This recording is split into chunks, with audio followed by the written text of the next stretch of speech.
하나님 아버지, 저희들 지금 또 이단 연구 시간으로 또 칼빈주의를 공부하고 있습니다. 지금 저희들 하나님의 말씀을 바르게 알 수 있도록 인도해 주시고, 또 저희들이 바르게 아는 이 지식으로 다른 그리스도인들을 함부로 판단하거나 정죄하는 것이 아니라 또 바르게 세워줄 수 있는데 사용할 수 있도록 주님 인도해 주시기 원합니다. 주님, 이 시간을 통하여 오직 주님께서만 영광 받으시기 원합니다. 감사드리며 우리 주 예수 그리스도 이름으로 기도드렸습니다. 아멘. 잠깐 그 리포트에 대해서 말씀을 드리면요, 저희가 지금 12월 첫째 주에 종강을 합니다. 그래서 보통 이제 종강할 때 뭐 시험을 보거나, 예전에는 사실 다 시험으로 봤습니다. 근데 지금은 그냥 시험을 보지 않고 그냥 그 시간까지 다 저희가 수업을 그대로 하겠습니다. 그래서 형제님들은 반드시 리포트를 제출을 하셔야 되는데, 그냥 지금 리포트 제출을 제가 하라고 말씀을 드릴 때, 일반적인 방법은 매 시간마다 그 수업한 내용을 50자에서 한 100자 정도, 그러면 사실은 이 줄로 치면 한 서너 줄 정도가 됩니다. 50자에서 100자가 그 정도로 요약을 하셔서 저희가 14시간 수업을 하면 13시간 수업을 하면 13번으로 딱 정리를 하시면 됩니다. 그러면 A4지 한 장에서 2장 정도가 나와요. 그렇게 하시던지, 아니면 이 수업 시간에 배운 것이 아니지만 여러분이 알고 있는 어떤 이단, 또 이제 어떤 분들은 체험하신 분들도 있더라고요. 지금 졸업하셨는데 어떤 분은 그 신천지 거기서 또 그 단계를 밟으셨던 분이 계셨어요, 과거에. 그래서 자신이 체험했던 이단에 대해서 A4지 한 장이나 2장 정도로 정리를 하셔도 됩니다. 그러니까 주요 교리, 예를 들면 그들이 말하는 구원관, 신론 이런 것들이 어떻게 잘못됐는지 이런 것들을 정리를 하셔도 돼요. 그래서 주제는 전혀 상관없는데 이단과 관련된 주제면 한국에 요즘 그 신흥 이단들이 많잖아요. 이런 것들을 A4지 한두 장으로 정리를 하셔서 제출을 하셔도 되고, 아니면 수업 시간에 배운 것들을 정리를 하셔서 제출을 하셔도 됩니다. 예. 그래서 그렇게 리포트를 가능하면 그 12월 첫째 주까지 제출을 하시면 됩니다. 아니면 그때까지 좀 사정이 있으신 분은 저에게 따로 말씀하시면 됩니다. 예. 그래서 계속해서 이제 칼빈주의 두 번째 강령, 무조건적인 선택에 대해서 살펴보도록 하겠습니다. 우리가 계속해서 살펴보겠지만 이 칼빈주의 강령들이 사실은 교리적으로도 성경적이지 않을 뿐만 아니라 사실 실행적이지 않습니다. 그러니까 실행적이지 않다는 건, 이걸 실행한다면 교회가 부흥할 수가 없다는 거예요. 생각해 보세요. 장로교회들이 있지만 총전도주의 이런 것들을 하잖아요. 그렇죠?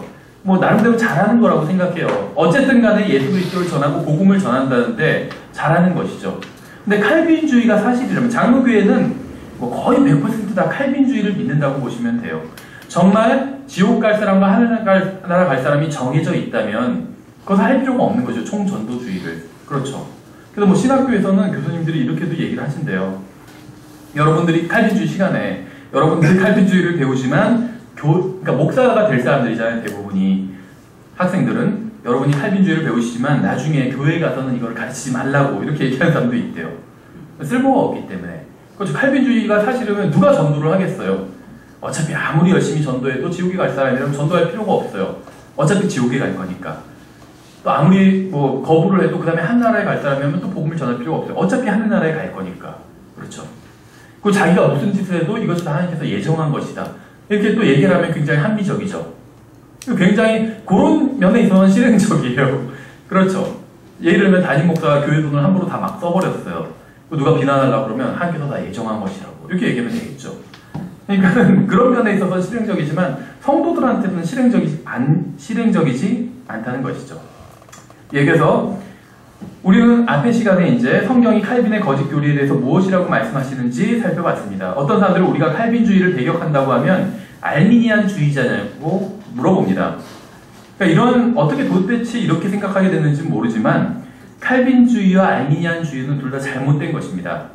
알미니우스는 칼빈보다는 더 바른 면이 있어요. 근데 어쨌든 간에 지금 칼빈주의라는 사상과 알미니안주의라는 사상은 둘 다 잘못된 교리라는 것이죠. 칼빈도 바른 면이 있습니다. 성경은 어느 성경이 바른 성경인지 보는 눈을 가지고 있었어요. 칼빈은. 그러니까 우리가 칼빈주의가 잘못됐다고 해서 칼빈 자체가 다 나쁜 사람이고 이 사람 지옥에 가는 사람이고 마귀다 막 이렇게 얘기하는 것이 절대로 아닙니다. 잘못된 면도 있었지만 칼빈은 훌륭한 면도 분명히 있었습니다. 우리가 지금 비평하는 것은 이 칼빈이 가르친 거짓된 교리들을 비평하는 것이지 어떤 사람에 대해서 비평하는 것은 아닙니다. 그 칼빈이라는 사람은 모르겠어요. 모르지만 저는 구원받은 사람이라고 믿습니다.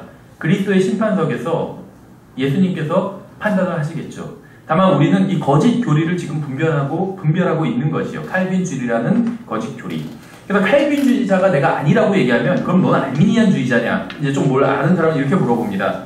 근데 우리는 알비니안주의자도 아니에요. 칼빈주의도 거짓 교리지만 알비니안주의도 거짓 교리입니다. 성경에 의하면 둘 다 거짓 교리예요. 앞에서 말씀드린 것처럼 존 칼빈은 제롬의 사상을 연구한 로마 가톨릭 사제였습니다.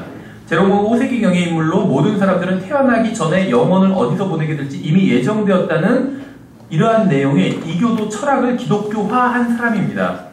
제롬에 의하면 지옥에 가기로 결정된 사람은 무엇을 해도 지옥에 갈 것이고 하늘나라로 가기로 결정된 사람은 무엇을 해도 하늘나라로 가게 될 것입니다.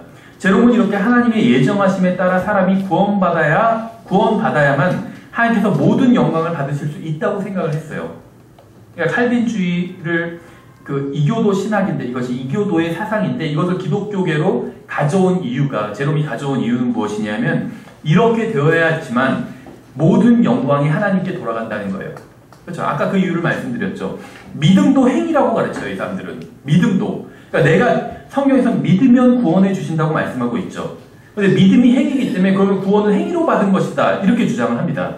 그래서 구원받은 사람이 믿게 된다는 것이에요. 마치 구원받은 사람이 선한 행위를 하게 되는 것처럼. 그래서 그런 시스템을 만든 것이에요.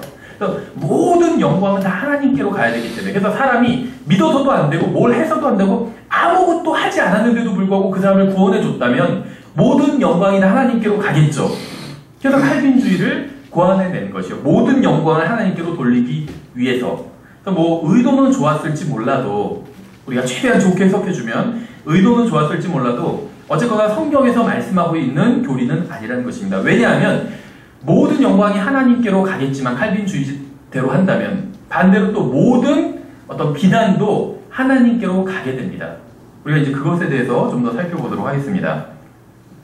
어쨌거나 칼빈은 제롬의 이러한 사상을 그대로 전수를 받았습니다. 어떤 칼빈주의자들도 자신이 제롬주의자라고 얘기하지는 않아요. 그렇지만 칼빈주의는 칼빈주의가 아니라 제롬주의라는 것이죠. 또 제롬주의는 제롬주의가 아니라 운명론일 뿐입니다. 운명론. 사주팔자. 팔자 소관이다. 이거라는 거예요. 한마디로 얘기하면. 우리가 앞의 시간에 살펴본 바에 의하면 칼빈은 죄의 책임을 하나님께 돌렸습니다. 그렇죠. 모든 것이 예정되어 있다면 이 예정이란 것이 우리가 뒤에서도 살펴보겠지만 이중 예정을 말하고 있어요. 이중 예정이란 건 구원받아서 하늘나라로 가기로 예정된 것. 이것이 한 가지고 다른 면은 지옥에 가기로 예정된 것. 이것이 다른 면이죠. 그러니까 어떤 영광도 하나님께 돌아가고 비난도 하나님께 돌아가게 된다는 거예요. 이것이 바로 이중 예정이라는 것입니다. 그래서 칼빈에 의하면 죄의 책임은 하나님께 있다는 거예요. 하나님께 있다. 실제로 칼빈주의자들은 이런 얘기를 합니다. 우리가 뒤에서 다시 팔머의 글을 좀 인용해 보도록 하겠습니다. 만일 모든 것이 하나님의 뜻과 계획에 따라서 예정된 것이라면 강간범이 여자를 강간해도 결국 하나님께서 강간범이 그렇게 하도록 하신 것이 된다는 것이죠. 어린아이들이 학대받는 것도 모두 하나님의 계획 속에 있는 것이 된다는 것입니다. 사람은 단순히 그것을 실행해서 하나님의 어떤 예정을 이룬 것에 불과하다는 것이요. 그럼 죄의 책임이 하나님께 가게 되는 것이죠. 모든 것이 우연이 없다고 가르친다는 것이요. 우리가 뒤에서 보겠지만 우연이 있어요. 그렇기 때문에 그 책임이 하나님께 없는 경우도 있다는 것입니다. 우리가 뒤에서 이것은 좀 살펴보도록 하겠습니다. 아기를 내다버리는 여자가 있더라도 그 잘못은 그러한 일을 계획하고 예정하신 하나님께 있는 것이 되어버린다는 것이죠. 생각해보세요. 어떤 예를 들면 자동차가 유모차를 쳤어요. 1살짜리 아기가 죽었어요. 누구의 잘못이죠? 근데 그 사람이 알고 보니까 음주운전을 했어요. 그러면 그 술을 마신 그 사람의 잘못이죠. 하나님의 잘못이 아니에요. 근데 칼빈주의자들에 의하면 그것도 예정된 일이라는 것이요. 성경에 의하면 그것은 예정된 일이 아니에요. 우연히 일어난 일이에요. 그렇죠? 우리가 뒤에서 좀 더 자세히 살펴보겠습니다. 만일 이 세상에서 일어나는 모든 일이 미리 정해진 대로 되는 것이고 우리가 그 결과를 바꾸거나 피할 수 없는 것이라면 칼빈의 생각처럼 모든 죄의 원인과 책임은 하나님께 있는 것이에요. 이 세상에서 일어나는 모든 일을 바꿀 수 있을까요? 바꿀 수 없는 일도 있지만 바꿀 수 있는 일도 있어요. 그렇죠? 모든 것이 예정된 것은 아니라는 것입니다. 내가 늦잠을 자면 그것은 예정돼서 내가 늦잠을 잔 것이 아니라는 거예요. 일찍 일어날 수도 있었어요. 그렇죠? 우리 국가의 어떤 영토를 내가 바꿀 수는 없어요. 그렇죠? 누가 대통령이 되는지를 제가 바꿀 수도 없어요. 그렇죠? 제가 바꿀 수 없는 일이 있지만 또 제가 바꿀 수 있는 일도 있어요. 그것은 예정된 일이 아니라는 것입니다. 제가 일찍 일어나면 전날 일찍 자면 일찍 일어날 수가 있어요. 그렇죠? 그러니까 칼빈주의자들에 의하면 어떤 칼빈주의자가 설교할 때 졸아도 그것은 예정된 것이에요. 그럼 그 졸은 사람을 비난할 수 없다는 거예요. 그렇죠? 근데 성경에 의하면 비난할 수가 있어요. 그 다음에 일찍 잤으면 졸지 않을 수 있었다는 것이죠. 지난 시간에 살펴본 것처럼 칼빈주의 사상은 이제 튤립이라는 약자로 요약할 수가 있습니다. 전적 타락은 인간은 죄와 허물 가운데 죽어있기 때문에 결코 하나님께 나아갈 수 없다는 교리였죠. 그래서 지난 시간에 이제 전적 타락이라는 교리는 전적으로 타락한 교리라는 사실을 성경을 통해서 살펴봤습니다. 이것은 성경적인 교리가 아닙니다. 칼빈주의의 두 번째 강령은 무조건적인 선택이죠. 이것은 무조건적인 상황에서 하나님께서 구원받을 사람을 미리 선택하셨다는 교리입니다. 어떤 이유가 무조건적이라는 건 이유가 없다는 거예요. 어떤 사람은 구원하시고 어떤 사람은 지옥에 보내시는데 이유가 없다는 거예요. 이 교리에 따르면 하나님께서는 어떤 사람들은 영원 전에 지옥에 보내기로 결정하셨다는 것이요. 영원 전이라는 건 그 사람이 태어나기도 전에 그 사람을 지옥에 보내기로 결정하셨다는 것이요. 그런데 그 이유가 없다는 것이요. 따라서 지옥에 가기로 결정된 사람이 지옥에 가는 이유는 그가 구원받지 않았기 때문도 아니고 믿지 않았기 때문도 아니라 예정되지 않았기 때문임을 알 수 있어요. 벌써 비성경적인 교리죠. 어떤 사람이 지옥에 가는 이유는 뭐죠? 지난 시간에 말씀드렸죠. 구원받을 수 있었음에도 불구하고 원하지 않았기 때문이에요. 하나님이 싫기 때문에, 하나님이 마련해 두신 구원 방법이 싫기 때문에, 그래서 지옥에 가는 거예요. 그렇죠. 근데 칼빈주의자에 의하면, 성경에 의하면 그것이 이유인데 칼빈주의자에 의하면 구원받지 않았기 때문도 아니고 믿지 않았기 때문도 아니고 예정되지 않았기 때문이라는 것이요. 칼빈주의자들에 따르면 태어나기도 전에 구원받았고 태어나기도 전에 지옥에 가기로 결정된 것입니다. 이것이 무조건적인 선택을 한마디로 요약한 거예요. 다시 이제 에드윈 팔머의 책을 인용해 보도록 하겠습니다. 이 사람 칼빈주의 교과서를 집필했고 NIV를 번역한 사람 중에 한 명입니다. 이 사람이 뭐라고 무조건적인 선택에 대해서 뭐라고 말하고 있냐면 이렇게 얘기를 했어요. 미리 정하심이란 전 우주에서 일어나는 모든 일을 미리 결정하시는 하나님의 주권적인 선택이다. 전 우주에서 일어나는 모든 일을 하나님께서 미리 주권적으로 결정하셨대요. 이 세상에서 일어나는 일 중에 우연히 일어나는 일은 없다. 이렇게 얘기하고 있어요. 칼빈주의자는. 칼빈주의자들에 따르면 사람들이 술 취하는 것은 하나님께서 미리 정하시기 때문이에요. 그렇죠? 이 세상에서 일어나는 모든 일을 미리 하나님께서 주권적으로 결정하셨다고 하니까 사람들이 술 마시고 술 취하는 것도 하나님께서 미리 정하시기 때문이고 다른 사람을 총으로 쏴서 죽이는 것도 하나님께서 미리 정하셨기 때문이라는 거예요. 그리스도인들을 고문하고 죽이는 것도 하나님께서 미리 정하셨기 때문이라는 것이죠. 물론 칼빈주의자들은 이런 식으로 얘기하는 것을 좋아하지 않겠죠. 제가 방금 한 것처럼 얘기하는 것을. 그들은 하나님께서 미리 정하신 것은 자신들이 구원받는 것과 자신들의 자녀들과 손자들이 구원받는 것이라고 이야기를 합니다. 그런데 오직 구원에 대해서만 이야기하는 것은 칼빈주의의 절반에 지나지 않아요. 이 미리 정하심이란 건 예정이라는 것은 이중적이라는 것이죠. 정직한 칼빈주의자라면 이런 양면을 다 인정해야 된다는 것입니다. 하늘나라에 가는 게 예정된 것처럼 지옥에 가는 것도 예정되었다는 사실을 인정해야 된다는 것이요. 그리고 실제로 인정하는 칼빈주의자들이 있습니다. 계속해서 팔머의 글을 좀 읽어드리면 하나님께서는 모든 것의 원인이 되신다. 하나님께서는 모든 것을 결정하시고 모든 일이 일어나게 하신다. 창세기 19장에는 동성연애자들이 나와요. 칼빈주의자들에 따르면 그들이 동성연애를 하는 이유는 하나님께서 그렇게 하도록 하셨기 때문이에요. 그렇죠? 구약 성경에서는 거짓 신인 몰렉을 섬기고 자기들의 자녀들을 제단에 불살라서 몰렉에게 제사를 지내는 사람들이 나옵니다. 그런데 칼빈주의자들에 의하면 결국 이것도 하나님께서 그렇게 하기에 예정하셨기 때문에 그 사람들이 그렇게 하는 것이죠. 이게 바로 칼빈주의입니다. 팔머의 글을 좀 더 인용해보면 하나님께서는 단지 길 옆에서 비켜 서시어 무슨 일이 일어나는지 보고 놀라시는 분이 아니라 그러니까 그냥 어떤 일들을 사람들이 자유의지로 하게끔 놔두시는 분이 아니라는 거예요. 자신의 계획과 뜻에 따라 모든 일을 결정하시고 미리 정하시는 분이다. 모든 일을 결정하고 미리 정하신대요. 사람의 손가락이 움직이는 것이나 제가 지금 손가락을 이렇게 움직이는 게 저의 의지로 움직이는 게 아니라 하나님이 창세전에 예정하셔서 움직이는 거라는 거예요.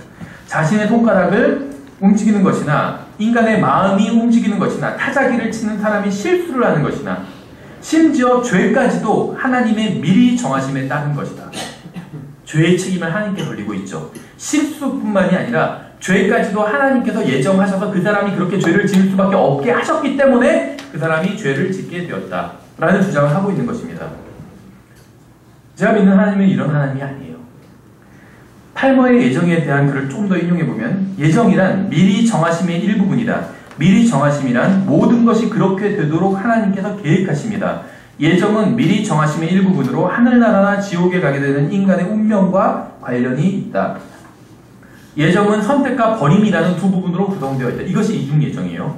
예정은 하늘나라에 가는 사람들에 대한 것이고 버림은 지옥에 가는 사람들에 대한 것이다. 선택은 하나님의 선택이란 어떤 사람들은 하늘나라에 가도록 정하시고 어떤 사람들은 지옥에 가도록 정하시는 것이다. 삐뚤어진 관점이죠. 성경적인 관점이 아닙니다. 빙빙 돌려서 말하고 있지만 이것은 하나님께서 어떤 사람들을 하늘나라에 가도록 정하셨고 어떤 사람들은 지옥에 가도록 정하셨다는 그 말일 뿐이에요. 이것은 칼빈주의 교과서에 나와 있는 칼빈주의자들의 교리입니다. 이런 거짓 교리에는 두 가지 문제점이 있어요. 첫 번째 문제점은 우연에 대한 것인데 우리는 이것에 대해서 이제 구절들을 좀 찾아볼 것입니다. 성경에 의하면 우연히 일어나는 일이 있어요. 성경에 의하면 우연이 있어요. 그렇죠. 기독교인 중에 우연은 없다. 다 필연이다. 하나님께서 다 계획하신 거다. 이렇게 얘기하는데 우연히 일어나는 일이 있어요. 성경에 의하면. 두 번째 문제는 이제 예정이라는 이 단어에 대한 것인데 예정이라는 말은 성경에 나오지 않아요. 이상하다. 성경에 나오는데 예정이라는 말이 명사형으로 predestination이라는 예정이라는 명사형은 나오지 않아요. 다만 이제 predestinated 이런 식으로 동사형으로는 나옵니다. 명사형으로는 나오지 않아요. 그렇죠. 그러니까 예정되어 이런 말은 나와도 예정 이렇게 명사형으로는 안 나온다는 말이죠. 근데 사실은 이제 더 정확히 말하면 성경에선 예정을 구원과 관련해서 사용하신 적이 없다는 것입니다. 성경은 자신들의 운명을 선택하기 전에는 어느 누구도 예정되었다고 말씀하시지 않는다는 것이요. 예정이 아니라 선택에 달려있다는 거죠. 사람들의 선택. 그렇죠. 하나님의 말씀이 어떻게 되었는지 먼저 살펴보겠습니다. 신명기 22장을 보시면 신명기 22장에 보시면 먼저 이제 우연에 대해서 살펴보도록 하겠습니다. 우연. 만약에 지금 칼빈주의자들은 무조건적인 선택이라는 것이 이중 예정으로 이루어져 있다 이렇게 얘기를 하고 있죠. 그래서 모든 예정은 하나님의 어떤 주권적인 계획하심이다 이렇게 얘기하고 있어요. 그래서 이 세상에서 일어나는 모든 일, 그것이 좋은 일이든 나쁜 일이든 하늘나라에 가는 일이든 지옥에 가는 일이든 모든 일들은 하나님의 철저한 계획 속에 이루어진 일이다. 우연은 없다 이렇게 얘기를 하고 있죠. 근데 성경에는 우연이 있어요. 신명기 22장 6절에 보시면 나무나 땅 위에 있는 새의 동지의 새 새끼나 알이 있고 어미새가 그 새끼나 알을 품은 것을 길에서 내 앞에서 보거든 너는 그 어미새와 새끼를 함께 취하지 말고 이렇게 돼 있죠. 그런데 여기서 길에서 내 앞에서 보거든 이렇게 돼 있는데 영어로는 chance to be before thee in the way in any tree예요. 그러니까 chance to라는 말이 나와요. 그러니까 우리말로 하면은 길에서 내 앞에서 보거든이 아니라 우연히 길에서 내 앞에서 보거든. 우연이라는 말이 들어가야 돼요. 이 찬스라는 말이 번역이 안 됐어요. 찬스가 들어가야 돼요. 칼빈주의자들은 우연히 일어나는 일은 없다고 합니다. 손가락을 움직이는 것이나 타이프를 치는 사람의 실수나 버스 정류장에서 누군가를 납치하거나 죽이는 것도 결국 우연이 아니라는 것이에요. 하나님의 계획하심에 의해서 납치하고 죽였다는 것이에요. 그러나 성경에 의하면 하나님께서는 우연히 일어나는 일도 있다고 말씀하셨어요. 이게 무엇인지 아세요? 성경에서 말씀하시는 우연은 원인, 어떤 결과를 의도하지 않은 일이에요. 결과를 의도하지 않은 이런 일이 일어나요. 그것이 무엇이냐면 예를 들면 과실치사에 대한 것이죠. 과실치사. 성경에서도 과실치사에 대해서 나오죠. 과실치사라는 게 실수로 사람을 죽이는 일이죠. 이거는 어느 법에서도 살인이라고 부르지 않아요. 살인. 왜냐면 죄가 되려면 의도가 있어야 돼요. 고의. 고의라는 것이. 고의가 없으면 그것은 죄가 되지 않아요. 일반 법에서도. 그래서 살인이 성립이 되려면 고의가 있어야 돼요. 어떤 사람을 죽이려는 고의가 있어야 됩니다. 그래서 살인이에요. 고의가 아니라 실수로 죽이는 것은 다 과실치사입니다. 대부분의 교통사고로 이제 차로 누굴 치어 죽인 경우에 대부분 다 과실치사예요. 그렇죠. 못 오르는 사람을 고의로 죽이려고 그렇게 하는 경우는 거의 없잖아요. 과실치사라는 것이죠. 성경에도 나오죠. 도끼질을 하다가 도끼대로부터 빠져나간 도끼대로부터 빠져나가서 옆에 있는 누군가를 쳐서 죽이면 그 사람은 도피성으로 도망가라고 얘기하고 있죠. 그러니까 성경에선 살인한 자, 의도적으로 숨어서 도끼로 누굴 내려 찍어 죽였다. 이건 살인이죠. 그럼 그 사람은 반드시 죽일지니라 이렇게 말씀하고 있어요. 그런데 의도가 아니라 실수로 죽였을 때는 그 사람은 도피성으로 도망가라고 얘기하고 있어요. 그렇죠. 실수지만 큰일이 일어났으니까 우리나라의 법에서도 실수를 처벌하진 않아요. 일반적으로. 방금 말씀드린 것처럼 범죄의 3요소가 있는데 그 중에 하나가 고의거든요. 고의가 없으면 처벌하지 않아요. 예외가 있어요. 뭐냐면 사람이 죽었을 때예요. 다른 예외도 있겠지만 왜냐면 사람이 죽었다는 건 엄청난 일이 일어난 거거든요. 그래서 실수지만 처벌을 해요. 그래서 과실치사도 처벌을 해요. 근데 살인에 비해서는 현격하게 형량이 낮아요. 왜냐면 전혀 고의로 한 것이 아니기 때문에. 성경에서도 과실치사에 대해서는 죽이라고 말씀하고 있지 않아요. 도피성으로 도망가서 살으라고 말씀하고 있어요. 다만 그 사람이 그 대제사장이 살아있는 동안에 도피성에서 나오면 죽일 수 있다고 말씀하고 있죠. 그렇지만 어쨌거나 도피성으로 도망가서 살 수 있는 기회를 마련해 주셨다는 것이죠. 왜냐면 그건 실수이기 때문에. 그렇죠. 그래서 이런 실수로 일어나는 일, 이건 우연히 일어난 일이에요. 하나님도 계획하신 적이 없고 그 사람도 계획한 적이 없어요. 그냥 실수로 도끼날이 미끄러져서 빠져나가서 누군가를 쳐서 죽인 것이죠. 우연히 죽였다는 것이요. 그렇죠. 하나님이 의도하시지 않았다고 그러니까 이상하다. 하나님께서 다 모든 일을 의도하시는데 하나님의 뜻은 직접적인 뜻과 간접적인 허락하시는 뜻이 있습니다. 하나님의 직접적인 뜻은 무엇이냐면 바로 성경에 기록되어 있는 것들이요. 너희가 모든 사람이 구원을 받는 것. 이게 하나님의 직접적인 뜻이죠. 모든 사람이 진리의 지식에 이르는 것. 이것이 하나님의 직접적인 뜻입니다. 또 우리가 거룩해지는 것. 이것이 하나님의 직접적인 뜻입니다. 간접적인 뜻은 무엇이냐면 원하시진 않지만 허락하신 것이에요. 그렇죠? 그런 일들은 많이 일어납니다. 왜냐하면 인간의 자유의지 때문에 하나님께서 인간들에게 자유의지를 주셨기 때문에 허락하시는 뜻들이 있어요. 그래서 술 취한 사람이 운전을 해서 어린아기를 치어 죽이는 것. 이것은 간접적인 뜻이에요. 하나님께서 원하시고 기뻐하시는 일은 아니에요. 직접적인 뜻은 하나님께서 원하시고 기뻐하시는 일입니다. 모든 사람이 구원을 받으면 하나님께서 기뻐하세요. 진리의 지식에 이르면 기뻐하세요.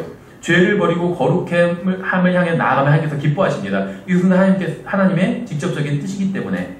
그런데 술 취한 사람이 운전을 해서 아이를 치어 죽이는 것. 이것은 하나님께서 기뻐하시는 일이 아니에요. 죄인의 죽음이라도 하나님께서 원치 않으신다고 그랬잖아요. 그렇죠. 악인이라도 돌이켜서 사는 것을 원하세요. 하나님의 어린아기가 죽는다면 그것은 기뻐하시는 일은 아니라는 것이죠.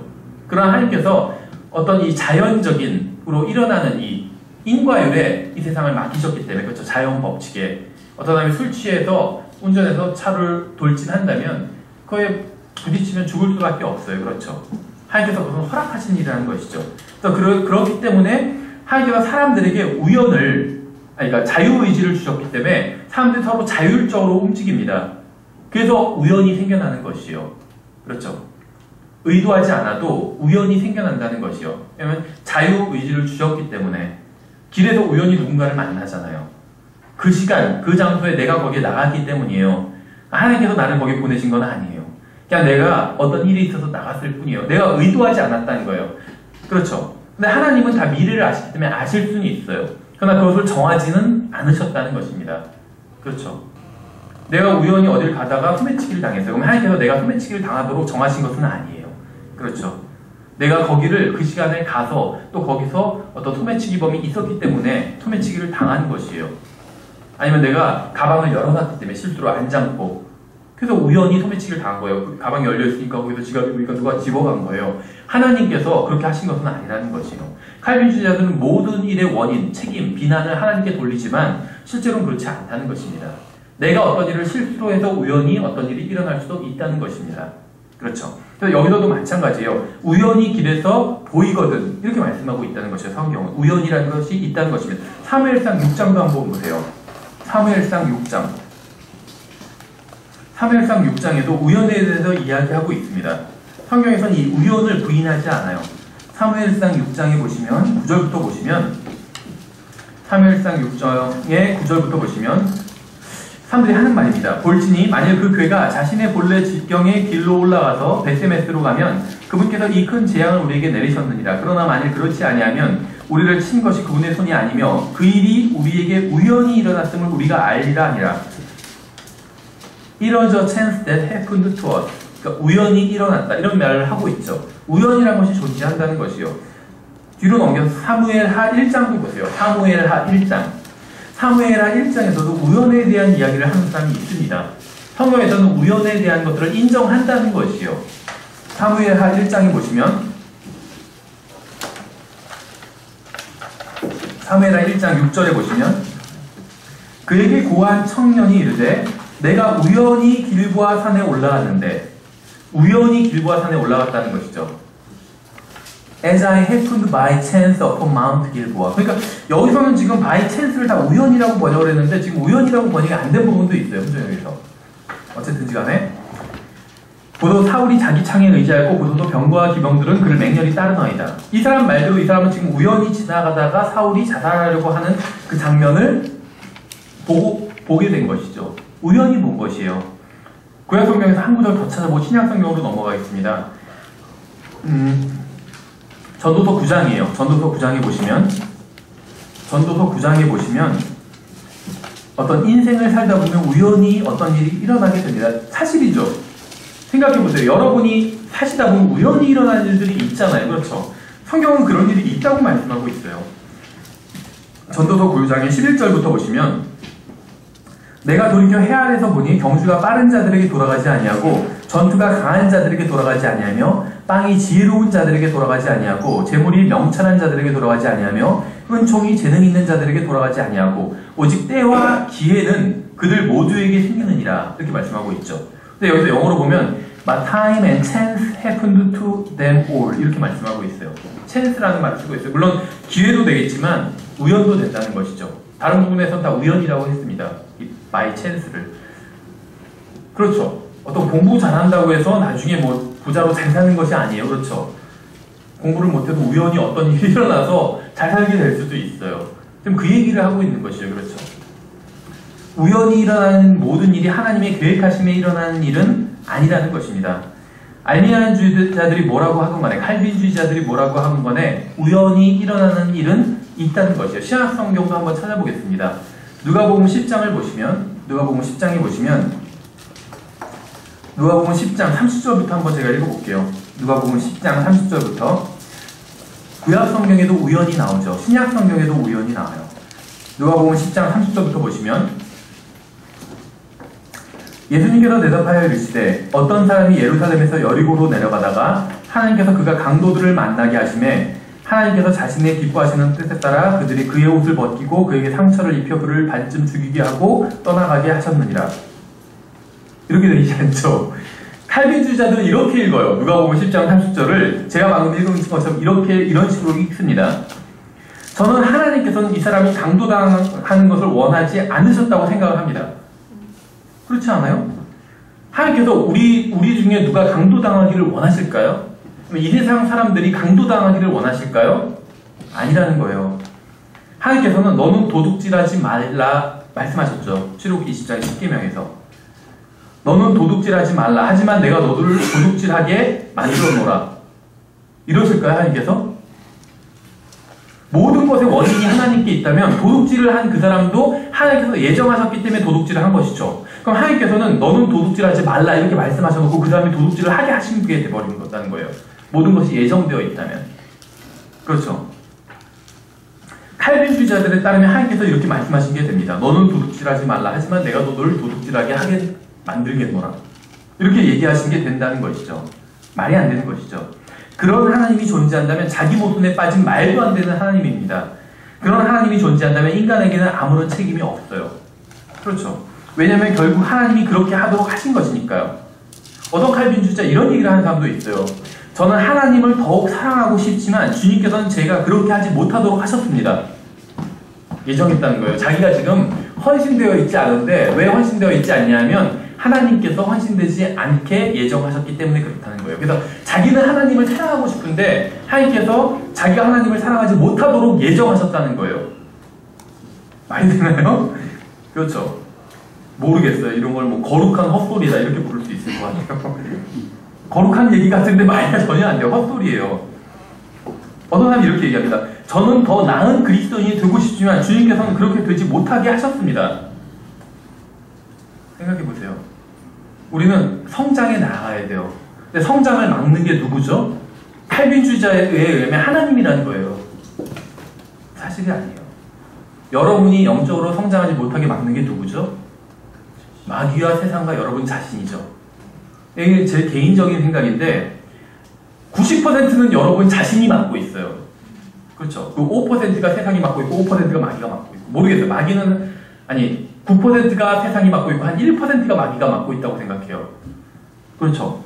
사도 바울 같은 경우에 아마 마귀가 막으려고 했을 거예요. 영적으로 성장하지 못해. 근데 우리는 대부분이 우리가 스스로 선택해요. 영적으로 성장하지 않는 길을. 삶의 말씀을 읽고 성장하기보단 세상적인 것을 차라리 즐기는 걸 선택을 한다는 거예요. 어쨌든지 간에 마귀건 세상이건 나 자신이건 내가 영적으로 성장하지 못하도록 막는 것은 마귀나 세상이나 나 자신이지 하나님은 아니라는 거예요. 하나님은 영적으로 우리가 성장하기를 원하십니다. 간절히 원하고 계세요. 막지 않으신다는 거예요. 근데 칼빈주의자에 의하면 우리가 영적으로 성장하지 못한 이유, 우리가 지금 영적으로 성장하지 못했죠. 그 이유는 하나님께 있다는 거예요. 하나님께서 영적으로 성장하지 못하게 하셨다는 거예요. 예정하셨다는 거예요. 말이 안 되죠. 31절을 보시면 31절 누가복음 10장 31절 마침 어떤 제사장이 우연히 그 길로 내려오다가 여기서도 우연히 빠져있죠. 지금 성경에서도. 근데 영어로 and by chance there came down a certain priest that way 이렇게 돼 있어요. 그러니까 by chance란 말이 들어가 있습니다. 그러니까는 만일 어떤 제사장이 우연히 그 길로 내려오다가 이렇게 돼야 돼요. 우연이란 말이 들어가야 돼요. 그를 보고는 다른 쪽으로 지나가고 또 이와 같이 한 레위 사람도 그곳에 이르러 그를 바라보고는 다른 쪽으로 지나가되 이렇게 말씀하고 있죠. 31절에서 어떤 제사장이 우연히 내려왔다는 표현이 나오죠. 이것은 예수님께서 사용하신 표현입니다. 구약 성경에서 그냥 어떤 사람이 내가 우연히 보니까 이런 표현이 있지만 단순히 사람의 표현에만 있는 것이 아니라 전능하신 하나님께서도 우연히라는 표현을 사용하셨어요. 그러니까 우연히 일어나는 일이 있다는 겁니다. 예수님에 의하면. 그렇죠. 물론 이 자체는 비유지만 예수님이 지금 말도 안 되는 비유를 하시고 있는 것이 아니죠. 어떤 사람이 거기를 날아가다가 이렇게 얘기하고 계시지 않잖아요. 그렇죠. 불가능한 일을 얘기하고 계시지 않아요. 어떤 사람이 시간을 되돌리고 있다가 이런 얘기를 하고 계시지 않죠. 불가능한 일을 얘기하시는 것이 아니에요. 우연히 그 길로 일어나다가 가능한 얘기를 하시는 거예요. 비유지만. 그렇죠. 주님께서는 이 사람이 강도를 당한 것이나 상처를 입은 것이나 제사장이 그 길로 지나간 것은 하나님의 계획이 아닌 우연이었다고 말씀하고 있는 거예요. 이것은 어떤 특정한 날 우연히 일어난 일이라는 것입니다. 그렇죠. 잠깐 다시 여호수아로 돌아가 볼게요. 여호수아 24장이에요. 여러분이 잘 아시는 말씀입니다. 여호수아 24장에 보시면 24장의 14절부터 볼게요. 여호수아 24장에 14절 15절에 유명한 말씀이 나오죠. 자, 이거 보면 그러므로 이제 주를 두려워하며 성실함과 진실함으로 그분을 섬기라. 너희 조상들이 강 저편과 이집트에서 섬기던 다른 신들을 제거하고 너희는 주를 섬기라. 만일 주를 섬기는 것이 너희에게 나쁘게 보이거든 너희 조상들이 강 저편에서 섬기던 신들이든지 혹은 너희가 거하고 있는 땅의 아모리 족속의 신들이지 너희가 섬길 자를 이날 택하라. 택하라는 거예요. 그러나 나와 내 집으로 말하건대 우리는 주를 섬기겠노라 하네. 택하라는 것이죠. 그런데 자기는 주님을 택하겠다는 것이죠. 성령님께서 여호수아를 통해서 하시는 말씀은 여러분이 섬길 하나님을 여러분의 의지를 사용해서 선택하라는 것입니다. 누가 대신 선택해 준다는 것이 아니라 하나님께서 대신 선택해 주신다는 것이 아니라 여러분 자신이 여러분의 뜻에 따라 선택하라는 것입니다. 여호수아는 자신의 뜻과 의지와 결정에 따라 자기와 자기의 집은 여호와 하나님을 선택했다고 얘기하고 있어요. 여러분은 아모리 족속의 신들이나 이집트인들의 신들을 선택할 수 있습니다. 그렇죠. 여러분 어떤 신을 섬길지 여러분 자신의 의지를 사용해서 선택하라는 거예요. 여러분이 칼빈주의자라면 이러한 구절들과 개념들과 진실 앞에서 뭐라고 얘기를 할 수 있을까요? 이 사람들은 자신들이 무슨 이야기를 하는지 전혀 알지 못했다고 해야 됩니다. 선택하라고 여호수아가 얘기했고 자기는 선택했다고 얘기했지만 칼빈주의자들의 교리가 사실이라면 여호수아는 지금 자기가 무슨 말을 하는지도 모르는 것이에요. 그렇죠? 방금 우리가 읽은 여호수아 24장 14절 15절은 여호수아의 말입니까? 아니면 하나님의 말씀입니까? 예수님이 실현을 하신 것입니까? 솔로몬이 헛소리를 전도서에서 한 것입니까? 로마서 8장을 보세요. 예정이란 무엇인지 이제 살펴보도록 하겠습니다. 로마서 8장 28절부터 보시면 대부분의 그리스도인들이 좋아하는 구절입니다. 로마서 8장 28절이 우리가 좋아하는 부분만 읽지 말고 한번 전체를 다 읽어보도록 하겠습니다. 로마서 8장 28절부터 보시면 우리가 알거니와 하나님을 사랑하는 자들 그분의 목적에 따라 부르심을 받은 자들에게는 모든 것이 합력하여 선을 이루느니라 이렇게 말씀하고 있죠. 하나님을 사랑하지 않으면 모든 것이 합력하여 선을 이루지 않는다는 거예요. 그렇죠. 하나님의 사랑을 받아들이지 않고 하나님을 사랑하지 않으면 선을 이루는 것이 아니라 지옥에 가게 됩니다. 그렇죠. 계속 이어지는 말씀을 살펴보겠습니다. 그분께서 미리 아신 자들을 또한 예정하사 하늘나라에 가게 하셨나니. 이렇게 되어 있는 성경이 있으면 환불하셔야 돼요. 잘못된 성경이에요. 그분께서 미리 아신 자들을 또한 예정하사 구원받게 하셨나니. 이렇게 되어 있는 성경도 잘못된 성경이에요. 다른 성경에선 그분께서 미리 아신 자들을 또한 예정하사 자신의 아들의 형상과 같은 모습이 되게 하셨나니 이것은 그분이 많은 형제들 가운데서 처음 난 자가 되게 하려 하심이라. 이렇게 되어 있죠. 성경에 기록된 예정은 죽어서 하늘나라에 가는 구원과는 아무런 상관이 없습니다. 성경에 나온 예정은 사람이 구원받게 되면 그의 미래는 예수 그리스도와 같아질 것이라는 사실과 관련이 있어요. 이것이 바로 구원받은 사람들의 미래입니다. 우리는 단순히 하늘나라에 가서 살게 되는 것이 아니에요. 그것이 우리의 미래가 아닙니다. 우리는 예수 그리스도처럼 변화할 것이고 주님과 함께 통치할 것입니다. 단순히 하늘나라에 가는 것이 우리의 미래의 전부도 아니고 하나님께서는 그것을 예정해 놓으신 것도 아닙니다. 구원받아서 하늘나라에 가는 것, 그러니까 하늘나라에 가는 것은 구원인 것이죠. 그러니까 이것은 예정과 관련이 없다는 것이에요. 여러분이 하늘나라에 가는 것이 여러분의 미래라고 말씀하시는 구절이 어디 있습니까? 성경에는 그런 말씀이 없어요. 성경은 여러분이 주님과 함께 있게 될 것이고 주님처럼 변화할 것이라고 말씀하고 있습니다. 만일 제가 하늘나라에 갔는데 예수님께서 계시지 않는다면 저는 거기 있지 않을 것이에요. 왜냐하면 저는 주님과 함께 있을 것이기 때문에. 만일 하늘나라에 갔는데 우리가 모두 주님처럼 변화하지 않고 지금과 같은 모습으로 모여있다면 저는 우리 모임을 떠날 거예요. 인간에게 있어서 예정이란 구원받느냐 구원받지 못하느냐 문제가 아니라 구원받은 사람이 주님처럼 변화할 것에 관한 것입니다. 이것이 문맥이 의도하고 있는 것이에요.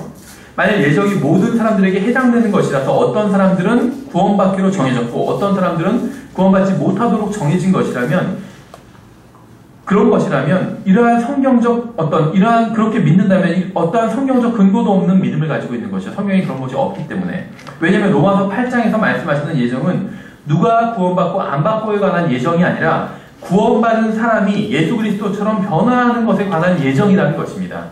예수 그리스도를 믿고 구원받지 못한 사람은 그가 어떠한 사람이라 할지라도 예수 그리스도처럼 변화될 수가 없습니다. 예수 그리스도처럼 변화되려면 반드시 예수 그리스도를 믿고 구원받은 사람이어야 해요. 이것이 바로 예정이 인간의 구원에 적용되는 것이 아니라 구원받은 믿는 자들에게만 적용되는 이유입니다.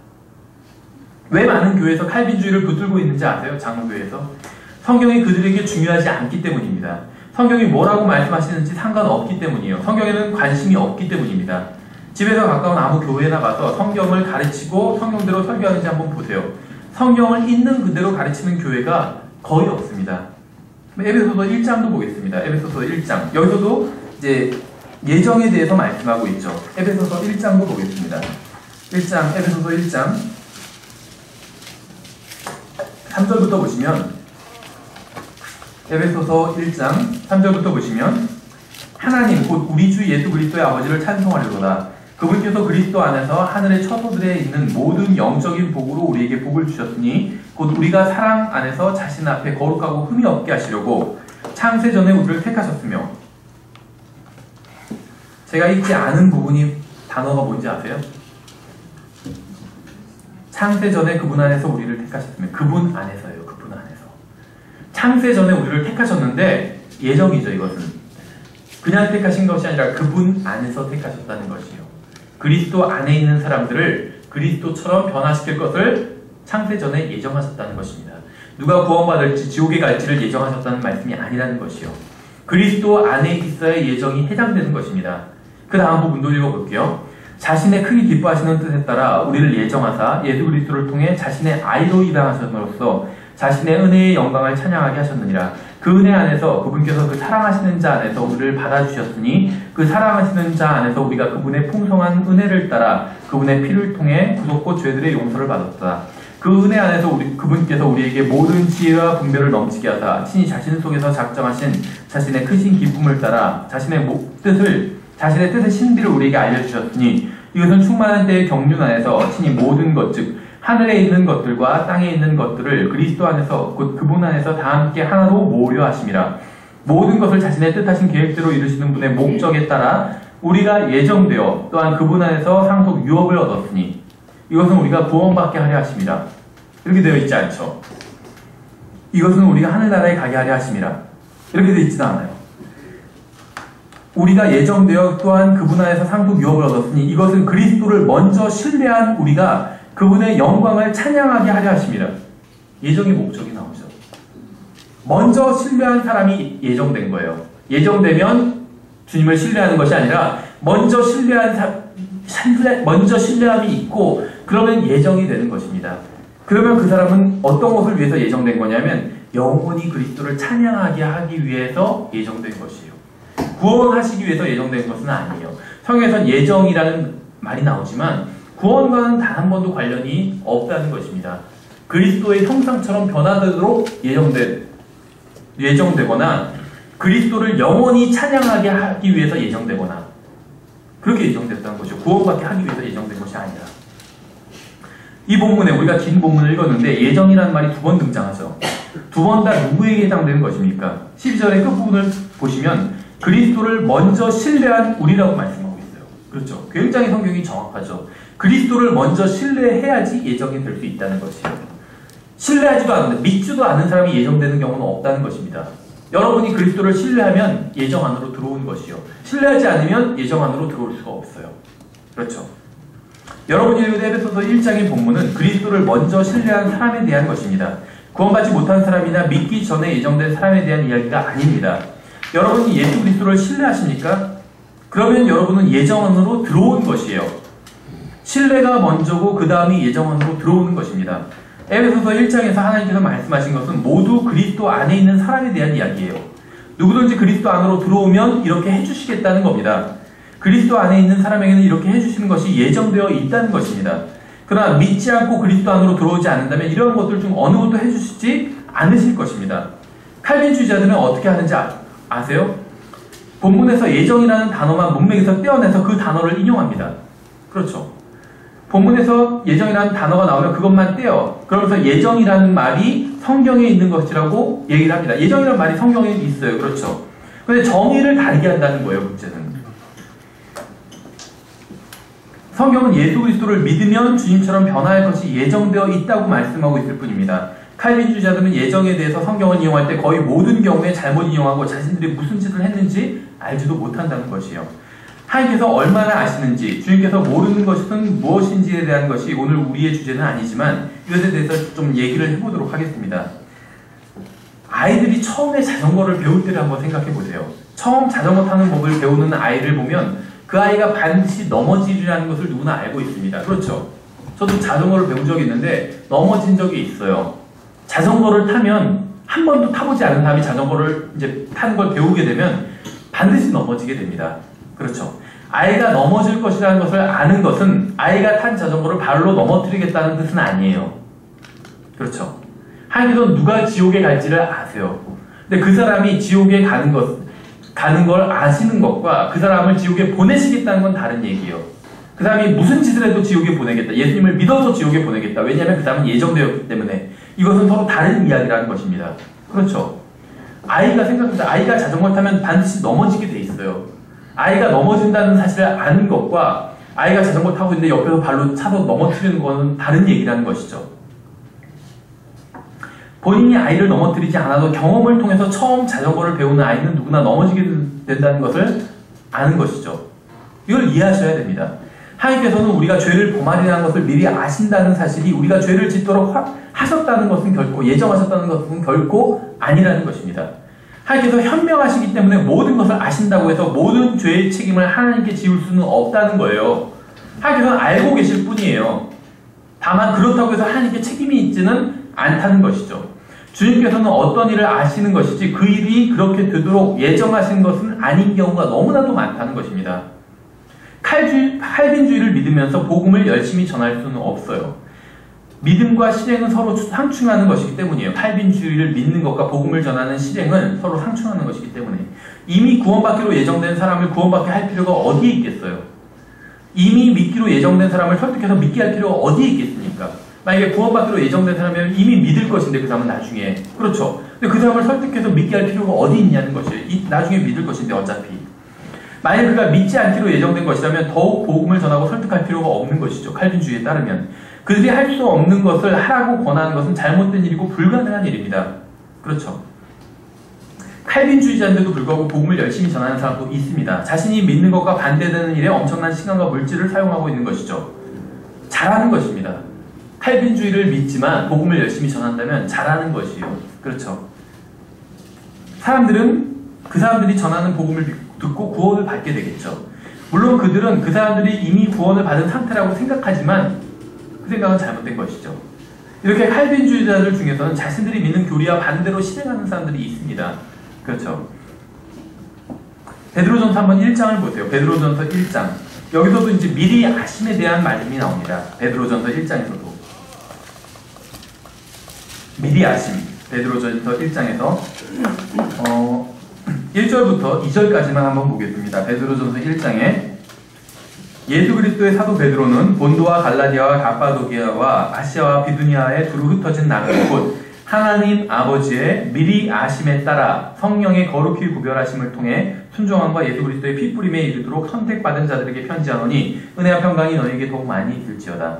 만일 여러분이 선택받은 사람이라 해도 여러분이 받은 선택이 예수 그리스도의 피뿌림에 근거한 것이라면 그리고 충만한 때가 차기 전까지는 예수 그리스도의 피 흘리심이 없었다면 여러분은 창세 전에 선택받은 자들의 일부분이 아닙니다.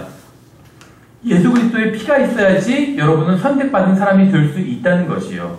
그러니까 창세 전에 선택받은 내 개인이 선택받은 사람이 될 수는 없다는 것입니다. 예수 그리스도의 피는 갈보리 이전에 흘려지지 않았죠. 여러분은 예수 그리스도의 피가 여러분을 씻어주실 때 성령님의 역사를 통해 선택된 것입니다. 피가 흘려지기 전에는 여러분의 죄를 씻어주실 수가 없었다는 것이에요. 그렇죠? 여러분이 예수 그리스도를 믿기 전에는 여러분을 씻어줄 수가 없다는 것입니다.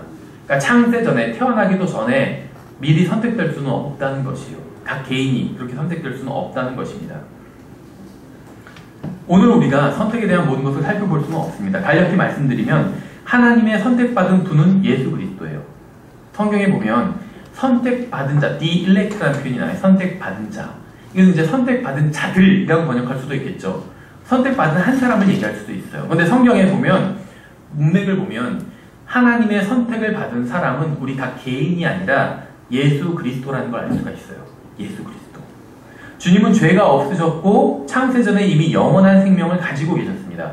그렇죠. 예수 그리스도는.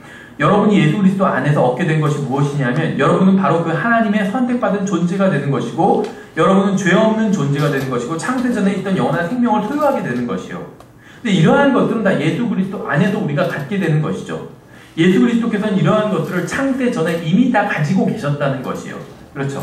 그러니까 정확히 말하자면 여러분이 선택받은 것이 아니라 여러분도 선택받은 사람인데 일반적으로 얘기를 하면 왜냐하면 여러분이 예수 그리스도를 믿으면 여러분도 선택받은 사람이 된다는 것이죠. 왜냐하면 믿는 사람들을 구원해 주시겠다고 하나님이 자신의 아들의 형상으로 변화시켜 주겠다고 하나님께서 결정하셨기 때문에 그래서 믿으면 그 선택 안으로 들어오는 것입니다.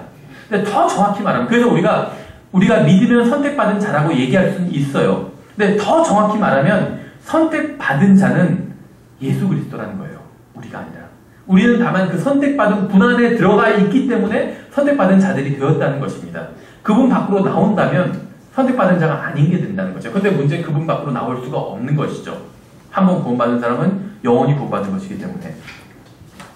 여러분이 예수 그리스도 안으로 들어가게 되면 예수 그리스도께 해당되는 것이고 해당되는 것이 여러분에게도 해당되는 것입니다. 그렇죠. 예수 그리스도께서 선택받은 자인데 하나님의 선택받은 자는 예수 그리스도예요. 근데 우리가 그 안으로 들어가면 예수님이 선택받은 자인데 우리가 그 안에 있으니까 우리도 선택받은 자 안에 있기 때문에 우리도 선택받은 자가 된다는 것이죠. 나 개인이 창세전에 선택되지 않았다는 거예요. 창세전에 선택된 분은 예수 그리스도밖에 없어요. 예수 그리스도밖에. 그렇죠. 다시 로마서 8장을 보겠습니다. 로마서 8장. 로마서 그 3장에서는 모든 사람이 죄를 지어 하나님의 영광에 이르지 못한다고 말씀하고 있죠. 로마서 8장을 보세요. 로마서 3장에서는 의로운 자는 없나니 한 사람도 없다고 말씀하고 있어요. 만약 우리에게 죄가 없다고 말한다면 우리가 우리 자신을 속이는 것이고 진리가 우리 안에 있지 않다고 요한일서에서 말씀하고 있죠. 우리는 반드시 거듭나야만 합니다. 요한복음 3장에서 말씀하고 있죠. 이제 칼빈주의자들이 말하는 말대로 우리가 창세 전에 이미 선택받은 자라고 가정을 한번 해보겠습니다. 가정을. 칼빈주의자들은 우리가 창세 전에 이미 선택받은 자라고 얘기를 합니다. 성경에 의하면 그것이 사실이 아니에요. 창세 전에 선택받은 분은 예수 그리스도밖에 없어요. 우리는 창세 전에 선택받은 자가 아니에요. 근데 일단 칼빈주의자들이 말하는 대로 한번 가정을 해보겠습니다. 가정을 하면서 로마서 8장을 읽어볼게요. 8장 33절에 보시면 누가 무슨 일로 하나님께서 선택하신 자들을 고소하리요? 이렇게 말씀하고 있죠. 누가 무슨 일로 하나님께서 선택하신 자들을 고소하리요? 이렇게 말씀하고 있어요. 무슨 말이냐면 아무도 하나님께서 선택하신 자를 무슨 일로도 고소할 수 없다는 것이에요. 무엇을 믿건 믿지 않건 고소할 수 없다는 것이요. 왜 그런 줄 아세요? 만일 제가 창세 전에 선택된 자라면 저는 구원받을 필요가 없습니다. 만일 제가 칼빈주의자들 말대로 제가 창세 전에 선택된 자라면 구원받을 필요가 없어요. 용서받을 필요도 없어요. 저에게는 구원자도 필요 없어요. 제가 창세 전에 선택된 자라면 구원자도 필요 없어요. 저는 거듭날 필요도 없고 피 흘림도 필요 없어요. 만약 제가 하나님의 선택받은 자라면 어느 무엇으로도 저를 정죄할 수 없기 때문에. 그렇죠. 칼빈주의자는 구원받은 사람은 창세 전에 이미 다 선택받은 자라고 얘기하고 있어요. 만약 그 얘기가 사실이라면 지금 로마서 8장 33절에서 얘기하는 걸 보자는 거죠. 거기에 적용시켜 보자는 거예요. 여기서 누가 무슨 일로 하나님께서 선택하신 자들을 고소하려 이렇게 얘기하고 있죠. 복수로 되는데 사실은 이게 예수 그리스도를 말하는 거예요. 단수로 번역이 돼야 돼요. 어쨌든 간에 근데 복수 번역도 이게 지금 잘못 번역한 건 아니에요. 영어로는 둘 다 될 수 있기 때문에. 근데 어쨌든 간에 칼빈주의자들의 말이 맞다면 칼빈주의자들은 구원받은 사람은 창세 전에 이미 예정된 선택되었다고 얘기를 합니다. 근데 성경에서 뭐라고 얘기하냐면 선택된 자들은 무엇으로도 고소할 수 없다고 얘기해요. 무엇으로도 고소할 수 없다. 무엇으로라는 건 모든 게 다 포함돼요. 예수님을 믿지 않아도 고소할 수 없는 거예요. 예수님의 피가 없어도 고소할 수 없는 거예요. 생각해 보세요. 대속이 없어도 고소할 수 없는 거예요. 근데 이건 말이 안 되죠. 근데 생각해 보세요. 이 로마서 8장 33절에서 말씀하고 있는 선택받은 자가 예수님이라면 말이 돼요. 그렇죠. 예수님께 구원자가 필요할까요? 예수님께? 필요 없어요. 왜 예수님께 구원자가 필요 없는지 아세요? 예수님이 선택받은 자이기 때문이에요. 하나님이. 성경에서 그렇게 말씀하고 있잖아요. 누가 무슨 일로 하나님께서 선택하신 자를 고소하리요? 하나님께서 선택하신 자를 고소할 수 있는 방법이 없어요. 고소할 수 있는 이유도 없고 고소할 수 있는 원인도 없고 고소할 수 있는 방법이 없어요. 아무것도 믿지 않고 구원자도 없고 피 흘림도 없어도 하나님께서 선택하신 자를 고소할 수 있는 방법은 없어요. 왜냐하면 예수 그리스도에 대한 말씀이에요. 이것이. 예수 그리스도는 아무것도 믿지 않고 예수 그리스도를 위한 아무런 대속자도 없고 예수 그리스도를 위한 구원자가 없어도 예수 그리스도를 고소할 수가 없어요. 왜냐하면 예수 그리스도는 하나님의 선택하신 자기 때문에. 그렇죠. 그래서 이것은 어떤 창세 전에 누구 선택된, 예정된 어떤 개인에 대한 말씀이 아니에요. 만약에 어떤 사람이 창세 전에 정말 예정되었고 선택됐다면 그 사람을 고소할 수 있는 방법이 없어요. 피 흘림이 없어도 고소할 수 있는 방법이 없어요. 근데 그것은 존재하지 않죠. 왜냐하면 이 말씀은 예수 그리스도에 대한 말씀이기 때문에. 그렇죠. 선택된 자는 예수 그리스도입니다. 누가 무슨 일로 하나님의 선택하신 분을 고소할 수 있겠습니까? 예수님을 고소할 수 있는 이유, 존재는 없다는 것이죠. 주님은 어떤 죄도 없었습니다. 주님을 정죄할 만한 아무것도 없었습니다. 주님께는 흠이 없었어요. 주님께서는 너희 중에 누가 내게 죄를 깨닫게 하겠느냐 이렇게 말씀하셨어요. 빌라도도 나는 이 사람에게서 아무 잘못도 찾지 못하였노라 이렇게 공개적으로 선언했죠. 여러분이 에베소서 1장에서 말씀하시는 것처럼 하나님께서 선택하신 분이신 예수 그리스도 안에 있으면 여러분은 하나님 앞에서 죄업다함을 받는 혜택을 누릴 수가 있다는 것입니다. 이것은 여러분 자신이 그래서가 아니라 앞으로 그렇게 될 수 있어서도 아니고 여러분이 태어나기 전부터 그래서도 아니라는 것이요. 여러분이 하나님 앞에서 고소받지 않는 혜택을 누리는 것은 여러분이 창세전에 선택되었기 때문이 아니라는 것입니다. 창세전에 선택된 분 안에 있기 때문이에요. 여러분이 하나님 앞에서 흠없는 자로 설 수 있는 것은 예수 그리스도께서 흠이 없으시기 때문이고 여러분이 바로 그 흠없는 분 안에 있기 때문에 하나님 앞에서 혜택을 누릴 수 있다는 것을, 고소당하지 않는 혜택을 누릴 수 있다는 것입니다. 여러분 자신 때문이 아니라 예수 그리스도 때문에 여러분은 하나님 앞에서 흠없이 설 수 있는 것입니다. 여러분이 하나님의 선택받은 자가 아니라 선택받은 그분 안에 있기 때문에 하나님 앞에 설 수 있는 것입니다. 여러분은 예수 그리스도의 의로 인해서 정죄를 받지 않은 것이지 여러분 자신의 자신이 선택되었기 때문에 정죄받지 않은 것이 아니란 것이죠. 아마 이런 얘기를 하면 이런 질문을 하는 사람이 있을 거예요. 그래도 하나님께서는 누가 구원을 받을지, 누가 구원을 받을지와 누가 지옥에 갈지를 미리 결정해 놓으시고 그래서 미리 아신 것이 아닌가, 이런 얘기를 하는 사람이 있다는 거죠. 칼빈주의자들이 그렇게 생각을 해요. 하나님께서 미리 아시는 이유는 미리 결정해 놓으셨기 때문에 미리 아시는 거다, 이렇게 생각한다는 것이죠. 그런 생각 하신 적 없어요? 저도 과거에 그런 생각을 해서, 사실은 제가 킹제임스 성경을 알기 전에 칼빈주의자였습니다. 그래서 모든 것은 다 하나님께서 결정해 놓으셨기 때문에 일어나는 거다. 그래서 하나님께서 미리 아시는 이유는 무엇이냐면 하나님께서 미리 결정해 놓으셨기 때문에 미리 아신다, 이렇게 생각을 했어요. 근데 이거는 성경에 나온 이야기가 아니에요. 이건 기독교 신화입니다. 기독교 신화. 기독교 신화가 꽤나 많아요. 기독교 신화. 어떤 사람들은 노아의 방주에 짐승들이 한 쌍씩 들어갔다고 생각해요. 그래서 그림 보세요. 노아의 방주, 아이들 이야기 성경 이런 거 보면 노아의 방주 그림 있죠. 짐승들이 한 쌍씩 들어가고 있어요. 수사자, 암사자, 소토랑이, 암호랑이 이렇게 한 쌍씩 들어가고 있는 그림들이 있어요. 이게 사실인가요? 기독교 신화는, 그러니까 신화, 미신, 기독교 미신이에요. 이런 거, 미신. 짐승들이 방주에 한 쌍씩 들어갔을 것이다. 성경은 그렇게 말씀하고 있지 않아요. 정결한 짐승은 7쌍씩 들어갔어요. 그렇죠. 근데 어떤 그림도 7쌍이 줄 맞춰서 들어가는 그림은 없어요. 그렇죠. 그러니까 기독교계에는 어떤 미신이 지금 많이 퍼져 있습니다. 미신이. 그 중에 하나가 무엇이냐면 하나님께서 모든 것을 다 결정해 놓으셨기 때문에 미리 아시는 거다. 자기가 결정했으니까 아신다는 것이죠. 그러나 그것은 성경의 지지를 받지 못하는 그 미신에 불과한 이야기일 뿐이라는 것입니다. 마태복음 25장을 보겠습니다. 마태복음 25장. 창세로부터 예정되었다, 이런 표현이 나와요. 마태복음 25장에도. 잘 보세요. 마태복음 25장에 보시면 아주 중요한 말씀이 나와요. 이 예정론이, 이중 예정이 왜 잘못되었는지를 보여주는 중요한 말씀이 나와요. 마태복음 25장 34절에 보시면 그때 왕이 자기 오른편에 있는 자들에게 이르되 오라 내 아버지께 복을 받은 자들아, 너희는 창세로부터 너희를 위하여 예비된 왕국을 상속받으라. 이게 지금 예수님께서 재림하셔서 민족들을 심판하시는 장면이에요. 천년왕국 전에. 양으로 드러난 사람들은 자신들을 위해서 창세로부터 예비된 왕국으로 들어가게 됩니다. 그 다음에 염소로 드러난 사람들은 어떻게 될까요? 41절에 나와요. 41절에 보시면 그때 그가 왼편에 있는 자들에게 이르되 저주를 받은 자들아, 너희는 내게서 떠나 너희를 위하여 예비된 영존하는 불에 들어가라. 제가 좀 잘못 읽었죠? 성경은 그렇게 말씀하고 있지 않아요. 너희를 위하여 예비된 영존하는 불에 들어가라, 이렇게 말씀하고 있지 않고 마귀와 그의 천사들을 위하여 예비된 영존하는 불에 들어가라, 이렇게 되어 있어요. 성경은. 그렇죠. 지옥에 가는 사람들은 자신들을 위해서 예비된 장소에 가는 게 아니라 마귀와 그의 천사들을 위해서 예비된, 다른 존재를 위해서 예비된 장소에 가는 거예요.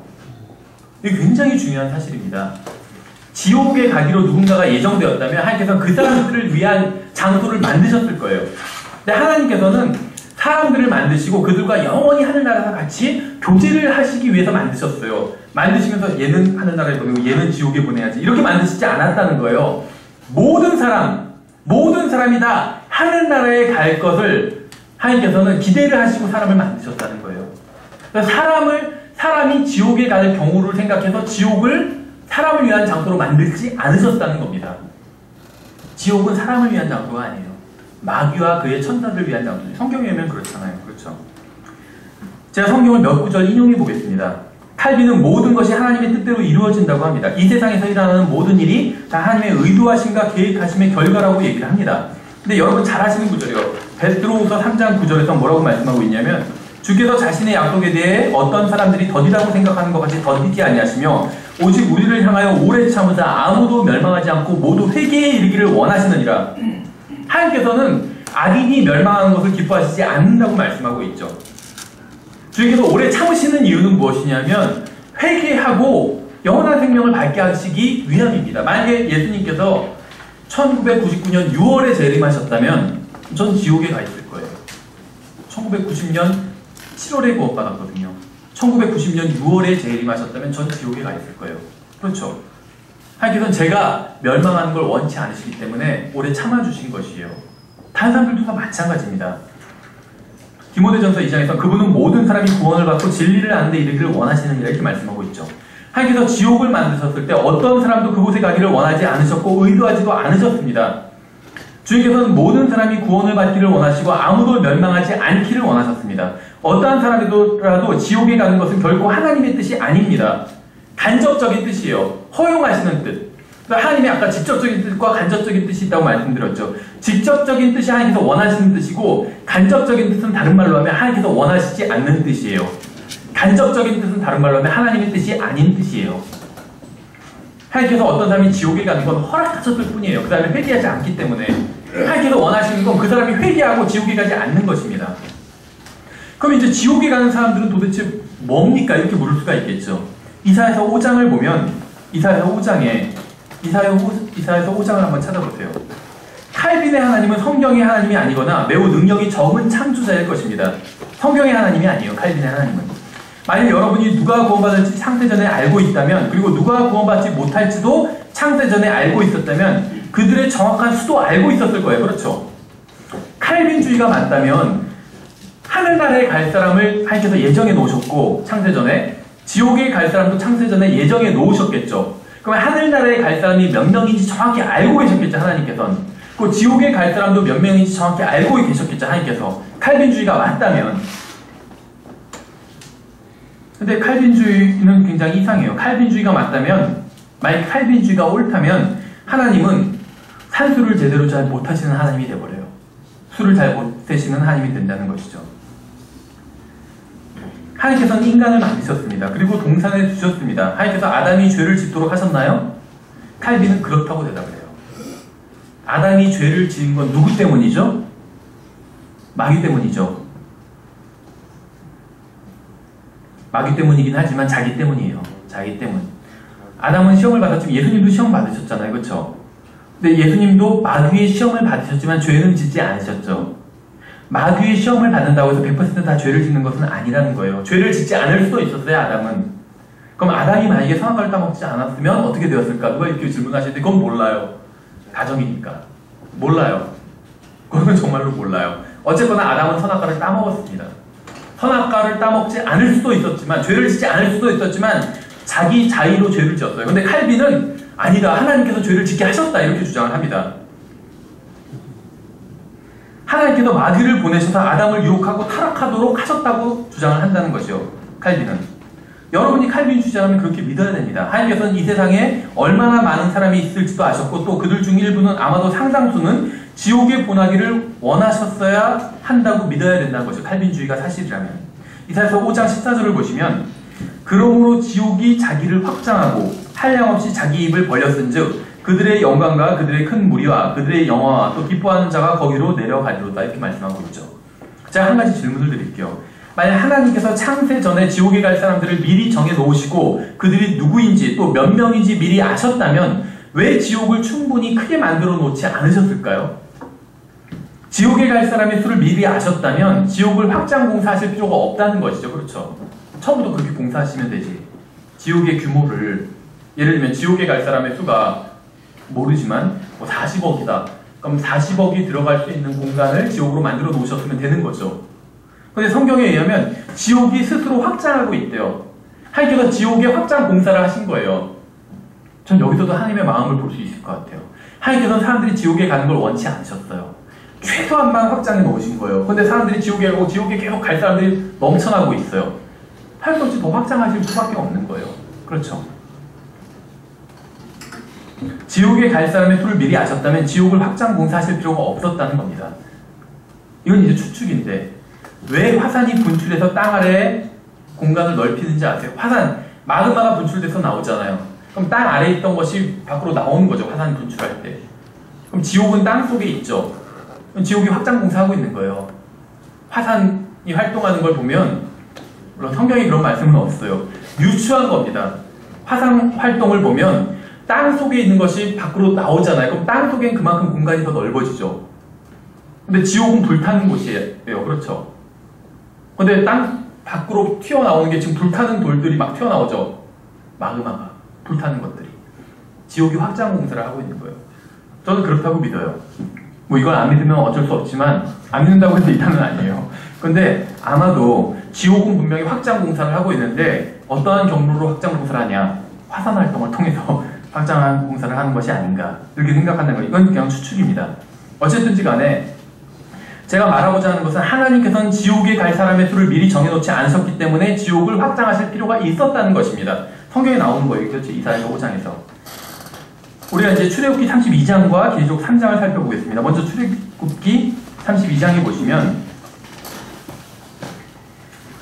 출애굽기 32장을 살펴보기 전에 제가 한 가지 질문을 드리겠습니다. 질문. 하나님께서 모든 것을 알고 계시죠? 전지하시죠, 하나님께서. 하나님께서 전지하신가요? 전지? 그렇죠. 하나님께서 전지하세요. 우리가 하나님의 속성에 대해서 공부할 때 하나님은 전능하시고 전지하시고 모든 것을 할 수 있으시고 모든 것을 아시고 무소부재하시다. 어느 곳에서도 성령님을 통해서 계실 수가 있죠, 하나님께서는. 그런데 하나님께서 모르는 것도 계세요. 모르시는 것도 하나님께서. 히브리서 10장 17절에 나와요. 내가 그들의 죄들과 불법들을 다시는 기억하지 아니하리라.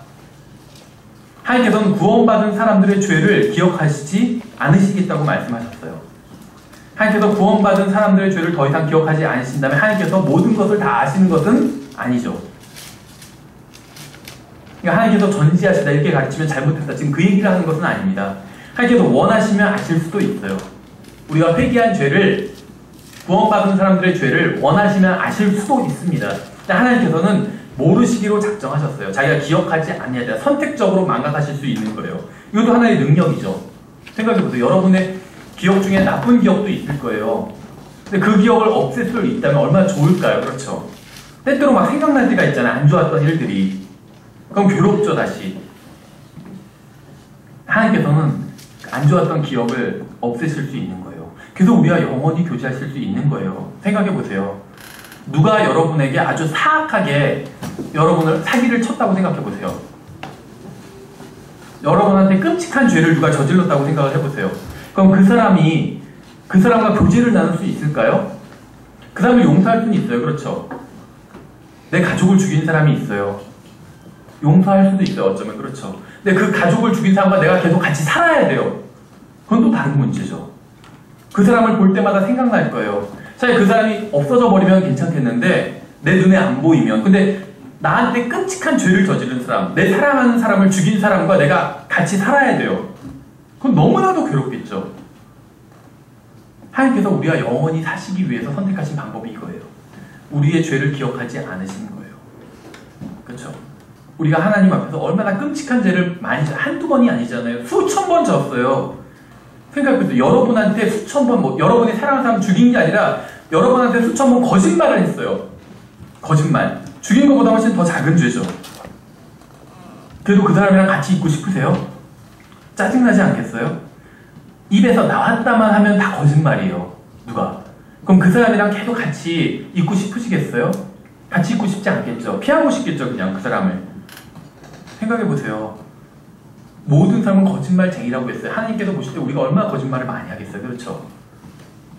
많이 해요. 우리가 거짓말을. 어떨 땐 어쩔 수 없이 거짓말하는 경우도 있어요. 보시기에 참 좋아 보이시네요. 잘 어울리시네요. 이런 말. 그렇죠?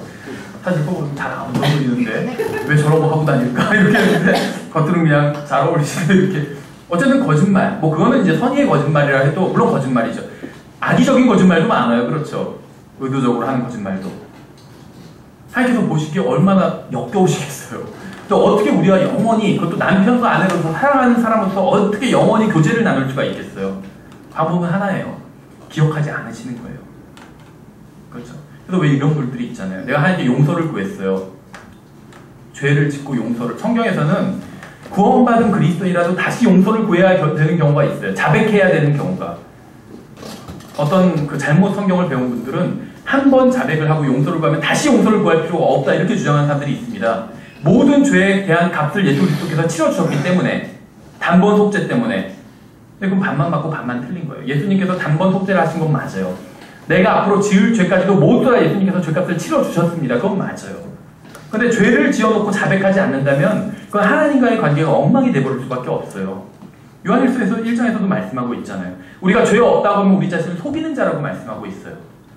자백을 해야 돼요. 하나님 앞에 나아가서. 그래야지 관계가 다시 회복돼요. 그래서 우리가 이제 소책자를 낼 거예요. 지위와 상태에 대한 소책자. 우리 세대주의 재고찰에도 그 부분이 나와 있는데, 두 본성이라는 제목의 소책자를 낼 겁니다. 우리의 지위는 변하지 않아요. 죄를 지어도. 왜냐하면 우리의 지위는 위치입니다. 위치. 우리가 하나님의 아들이라는 위치, 그리스도 안에 있다는 위치는 변하지 않습니다. 그 무엇도 아버지의 손에서 우리를 뺏어갈 수가 없기 때문에, 나 자신도 뺏어갈 수가 없어요. 그렇기 때문에 변하지 않아요. 우리의 상태는 변해요. 그렇죠? 내가 집 안에 있다면, 내가 그리고 집 안에 문이 없어요. 갇혀 있어요. 그럼 나의 위치는 변하지 않죠. 그 안에 있으니까. 근데 나의 상태는 변할 수 있어요. 뭐 집이 아니라 감옥 안에 있다면, 예를 들면 내가 나갈 수가 없어요. 그렇죠? 감옥 안에서는. 나의 위치는 변할 수가 없어요. 근데 나의 상태는 변할 수 있죠. 막 절망하고, 내가 왜 여기 들어왔을까? 빨리 나가고 싶다. 절망하고 있을 수도 있고, 찬양을 부를 수도 있어요. 사도 바울처럼. 사도 바울은 감옥에 있었지만 찬양을 불렀잖아요.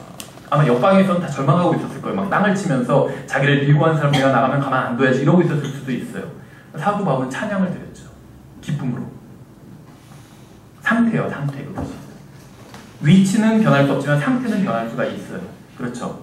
또 죄를 짓고 하나님 앞에서 용서를 구하지 않는다고 해서 내가 하나님의 아들이라는 위치가 변하지는 않습니다. 지위가 변하지는 않아요. 근데 상태는 변할 수 있어요. 막 불안하고 하나님과 얘기하고 싶지 않고. 그렇죠. 내가 아버지께 죄를 지어도 아버지의 아들이라는 사실이 변하지는 않은데 아버지를 보면 피하게 되죠. 아버지, 예를 들면 지갑에서 돈을 훔쳤어요. 그러면은 내가 아버지 지갑에서 돈을 훔쳤다고 해서 아버지 아들이 아닌 것은 아니에요. 아버지 아들이에요, 그래도. 그렇지만 내가 아버지를 보면 마음이 괜히 불편하죠. 아버지가 괜히 지갑이라도 꺼내시면 막 덜렁덜렁 할 수가 있어요, 심장이. 마찬가지라는 그리스도인들도 죄를 지면 그러면 어떻게 해야 되죠? 용서를 구해야 돼요. 아버지, 사실 제가 이렇게 해서 훔쳤는데 용서해 주십시오 하고 자백해야 돼요. 그렇죠? 그래야지 관계가 회복될 수 있다는 것입니다. 그렇죠? 어쨌든지 간에, 그래서 죄를 지어도 우리가 죄를 엄청나게 많이 짓잖아요. 그런데 하나님 앞에 용서를 구하면 하나님께서 기억하지 않으신다는 거예요. 얼마나 좋아요? 생각해보세요. 여러분한테 1000번 죄를 지은 사람이 있는데 그 사람이 1001번째 와서 용서를 구한다면 어떻게 하시겠어요? 1000번 지었어요. 1000번. 용서 안 해줄 것 같아요. 나 같으면. 그렇죠? 근데 만약에 한 번 죄를 지은 사람이 용서를 구한다면 어떨까요? 좀 쉽게 용서할 수 있겠죠. 1000번 죄를 지은 사람과 한 번 죄를 지은 사람 중 누구를 더 쉽게 용서할 수 있을까요? 한 번 죄를 지은 사람이에요. 하나님께는 감사하게도 예수 그리스도의 피로 말미암아 우리는 언제나 한 번 죄를 지은 사람과 마찬가지가 돼요. 우리가 전에 지은 죄를 용서를 구한다면 예수 그리스도의 대속으로 인해서 우리 죄를 다 용서해 주세요. 하나님께서. 매를 맞아야 되는데 매를 때리지 않으시고 그냥 용서해 주신다는 거예요. 그렇죠? 왜냐하면 그리고 교제가 회복되고 하나님께서 쉽게 용서해 주실 수가 있어요. 왜냐하면 우리가 이전에도 용서를 구했다면, 이전에 수천 번 죄를 지을 때마다 다 용서를 구했다면 우리는 언제나 하나님 앞에서 한 번 죄를 지은 사람과 마찬가지이기 때문에. 그리고 용서를 구하면 이제는 죄를 안 지은 것과 마찬가지예요. 왜냐하면 하나님 기억을 못 하세요. 진짜로. 하나님께서 딱 보시면 사실은 내가 아는데 저놈이 죄를 엄청나게 지었는데 그냥 용서해주는 척 해야지. 이러시는 게 아니라 성경에 기록된 건 다 사실이에요. 실제로는 하나님은 다 아시는데 에이 네가 또 졌지? 그러시지 않는다는 거예요. 진짜로 우리가 회개한 죄는 모르시는 거예요. 아버지, 제가 또 죄를 졌습니다. 그러면 또라고? 그러시는 거예요. 처음 죄를 진 것 같은데 하나님께서 보실 땐. 왜냐하면 기억하지 못하시기 때문에. 예수 그리스도의 대속으로. 그게 예수 그리스도의 피가 하신 일이에요. 우리의 모든 죄를 단번에 영원히 대속하셨다는 게 그 의미예요. 모든 죄를. 그렇죠. 그래서 하나님께서 우리의 죄를 기억하시지 않으시는 겁니다. 그렇죠. 하나님께서 선택하셔서 모르시기로 작정하신 것도 있다는 겁니다. 그게 무엇이냐면 자백한 우리의 죄예요. 우리가 죄를 자백하면 그것은 모르시기로 작정하셨어요. 내가 그들의 죄들과 불법들을 다시는 기억하지 아니하리라 라고 하셨다면 이것은 사실이에요. 하나님께서 모르시는 게 있어요. 모든 것을 다 아심에도 불구하고 모르시는 게 있습니다. 우리가 자백한 죄는 모르세요. 또 모르는 게 있어요. 뭔지 아세요? 구원받지 않은 사람들의 이름이에요. 마태복음 7장 23절에 나오죠. 내가 너희를 결코 알지 못하였노라. 불법을 행하는 자들아 너희는 내게서 떠나라 하리라. 구원받지 않은 사람들의 이름은 몰라요. 하나님께서. 구원받은 사람들의 이름은 아시죠? 왜 아시는 줄 아세요? 생명책에 기록되어 있기 때문에. 생명책을 찾아보면 그 사람들의 이름이 있어요. 그래서 아세요. 근데 구원받지 못한 사람의 이름은 생명책에 없어요. 하나님께서 모르세요. 하나님께서 아시는데 그냥 나 짜증나니까 모른다고 해야지. 그러시는 게 아니에요. 성경에서 하나님께서는 거짓말을 하실 수 없다고 말씀하고 있어요. 그렇죠? 하나님은 거짓말을 못하세요. 그러니까 그걸 보니까 또 하나님 전능하신 게 아니에요. 전능하신 게 아니에요. 물론 전능하시죠. 전능하세요. 근데 하나님께서 하지 않으시기로 작정하신 것이 있는 것이죠. 그건 거짓말이에요. 하나님께서 거짓말 하실 수 있어요. 어떻게 보면. 근데 하시지 않으시는 거예요. 그래서 하나님께서 근데 사실은 하나님께서 거짓말을 못 하신다고 얘기하고 있죠. 성경은. 왜냐면 하나님의 성품에 위배되기 때문에. 그래서 왜 어떤 사람이 지어낸 그런 얘기가 있잖아요. 하나님께서 자기가 들지도 못할 정도로 큰 돌을, 무거운 돌을 만드실 수 있는가? 이런 얘기. 하나님께서 자신이 들지도 못할 정도로 무거운 돌을 만드실 수 있는가? 만드실 수 있다고 그러면 만들어 놓고 들지도 못하잖아요. 그렇죠? 그러니까 하나님 전능하지 않다고 그러고. 그런 걸 못 만드신다고 그러면 하나님 전능하신데 왜 그것도 못 만드시냐 이럴 거고. 그러니까 이제 공경에 빠뜨리기 위한 질문이죠. 거기에 대한 답은 이거예요. 하나님께서 그런 돌을 안 만드신다. 왜냐면 하나님의 능력은 하나님의 지혜와 관련이 있어요. 하나님께서 모든 것을 하실 수 있지만 하실 수 없는 게 있어요. 하나님의 성품에 위배되는 것. 그것이 무엇이냐면 무엇이었죠? 하나님께서 하실 수 없는 것? 거짓말이요. 그렇죠. 하나님께서 어떤 사람들에게 내가 너희를 결코 알지 못하노라 이렇게 말씀하셨다면 그것은 참말이에요. 거짓말이 아니라. 하나님께서는 진짜로 모르시는 거예요. 그렇죠. 아는데 그냥 쟤네들 얄미우니까 모른다고 해야지 그렇게 말씀하시는 것이 아니에요. 하나님께서는 거짓말을 전혀 못하세요. 그래서 하나님께서 모르시는 게 두 개가 있죠. 구원받은 사람들이 회개한 죄, 또 구원받지 못한 사람들은 모르세요. 하나님께서는. 그래서 누가복음 16장에 어떤 그 부자 나사로 이야기가 비유가 아니에요. 사실이지. 하나님께서는 예수님께서 나사로의 이름은 아셨죠. 왜 아셨죠? 구원받았기 때문에. 나사로의 이름이 생명책에 기록되었기 때문에 나사로는 아셨어요. 근데 부자는 이름을 모르셨어요. 왜죠? 생명책에 이름이 기록되어 있지 않기 때문에. 그래서 그냥 어떤 부자라고 말씀하신 거예요. 이름을 아셨다면 이름을 쓰셨을 거예요. 근데 이름을 모르기 때문에 어떤 부자라고 말씀하신 거예요. 생명책에 그 사람의 이름이 기록되어 있지 않기 때문에. 그렇죠. 그렇지만 하나님께서 그 부자를 유심히 보시고 아셨어요. 심판을 하셨어요. 그렇지만 그 부자를 모르고 그 부자 개인도 하나님을 몰랐어요. 하나님과 개인적인 관계를 맺지 않았기 때문에. 그렇죠. 어쨌든지 간에 시편 139편 13절에 의하면 주님께서는 사람을 어머니 태에서부터 아신다고 말씀하고 있습니다. 어느 누구라도 태어나기 전부터 주님께서는 그 사람을 아시는 것이죠. 그런데 이제 지옥에 보내시는 순간 주님께서는 그 사람을 모른다고 하시는 겁니다. 주님께서 생명을 주셔서 이 세상에 태어나게 하신 바로 그 사람을 모른다고 하시는 거예요. 예수님께서는 하나님께서 사람들의 머리카락 개수까지 다 아신다고 말씀하셨죠. 그 부자의 머리카락 개수까지 다 아십니다. 하나님께서는. 그러나 만일 여러분이 구원받지 못한 채 주님의 심판대 앞에 선다면 주님께서는 여러분이 누구인지 모르는 것을 선택하신다는 거예요. 그래서 모르시는 것이요. 하나님께서는 정말 모르신다는 것이죠.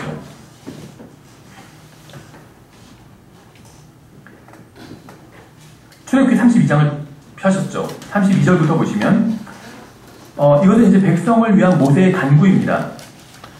32절부터 33절까지 읽어보면 그러나 이제 주께서 그들의 죄를 용서하시옵소서. 그러하지 아니하시려면 원하건대 주께서 기록하신 주의 책에서 나를 지워버리소서 하니 주께서 모세에게 이르시되 누구든지 내게 죄를 지으면 내가 그를 내 책에서 지워버리리라.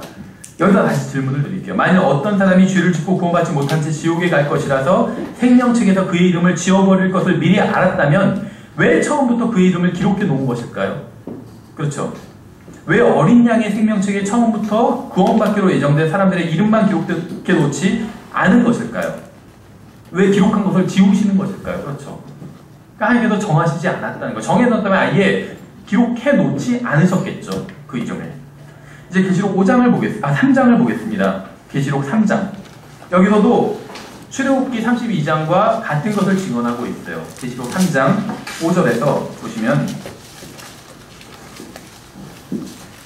계시록 3장 5절에 이기는 자 곧 그는 흰옷을 입을 것이요 내가 그의 이름을 생명책에서 지워버리지 아니하고 그의 이름을 내 아버지 앞과 그분의 천사들 앞에서 시인하리라 이렇게 말씀하셨죠. 이 구절로부터 배울 수 있는 것은 무엇일까요? 어떤 사람의 이름이 처음에는 생명책에 있다가 나중에는 지워져 버릴 수도 있다는 것이죠. 이것은 미리 정하신 것이 아닙니다. 이것은 주권적인 결정도 아니에요. 이것은 인간이 자유의지에 선택한 것을 하나님께서 그에 맞는 결과로 응답하신 것입니다. 그렇죠. 칼빈주의자들은 자신들이 이해하지도 못하고 강해하지도 못한 로마서 9장의 민족적인 선택에 대한 말씀을 가지고 개인적인 어떤 구원에, 개인의 구원에 대한 무조건적인 선택에 끼워 맞춰버립니다. 그래서 파라오 얘기를 하죠. 파라오. 그럼 파라오는 뭐냐? 하나님께서 그렇게 그 사람의 마음을 완악하게 하신 것이 아니냐? 이건 지금 개인의 어떤 구원에 대한 말씀이 아니에요. 민족을 통해서 하나님의 어떤 역사심을 드러내기 위해서 하신 것이지 거기서 파라오를 지옥에 보내신다는 말씀도 없어요. 그렇죠. 칼빈은 교회가 이스라엘이라고 가르쳤고 제네바는 예루살렘이라고 생각했습니다. 그래서 모든 것을 완전히 엉망진창으로 만들어버린 것이에요. 지난 500년간 칼빈주의자들이 항변한 유일한 무기는 파라오에 대한 것이었어요.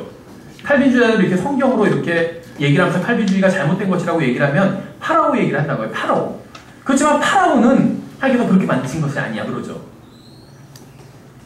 자신이 믿는 교리를 입증하기 위해서 오직 파라오만을 인용할 수 있다는 것은 불행한 일입니다. 파라오 생각해보세요. 파라오. 구원받지 못한 사람이에요. 바울도 있고 베드로도 있고 요한도 있고 누가도 있는데 왜 자기들의 교리를 입증하기 위해서 인용하는 것이 항상 파라오뿐이 없을까요? 파라오. 우리가 교리를 입증하기 위해서는 바울도 인용하고 요한도 인용하고 베드로도 인용하는데 칼빈주의자들은 항상 파라오예요. 파라오. 그렇죠. 그럼 로마서 9장을 보겠습니다. 9장. 로마서 9장에 보면 이 구절 로마서 9장에서는 어디에서도 하늘나라에 가거나 지옥에 가거나 하는 언급이 없습니다. 그래서 어떤 개인이 창세전에 예정돼서 하늘나라에 간다 혹은 지옥에 간다 그러한 것을 말씀하고 있는 구절이 아니라는 것입니다. 로마서 9장을 보시면 17절에 성경 기록이 파라오에게 이르기를 내가 바로 이 목적을 위해 너를 일으켰나니 이것은 내가 내 안에서 내 권능을 보이고 내 이름을 온 땅에 두루 밝히 알리려 함이니라 하시니 여기서 어떤 구원, 예정 이런 게 어디 있어요. 그렇죠. 하나님께서는 이렇게 말씀하신 겁니다. 파라오야 내가 나의 권능을 보이기 위해서 너를 선택했노라. 너로 인해서 사람들은 내가 얼마나 능력 있는 하나님인지 알게 될 것이다. 이렇게 말씀하신 것이요. 파라오야 내가 너를 지옥에 보내기로 예정했노라. 이런 말씀을 하신 적이 없다는 겁니다. 그런데 어떤 사람이 이렇게 얘기해요. 그렇지만 하나님께서는 파라오가 이스라엘을 백성들을 가게 하지 않을 것을 미리 알고 계시지 않았나요?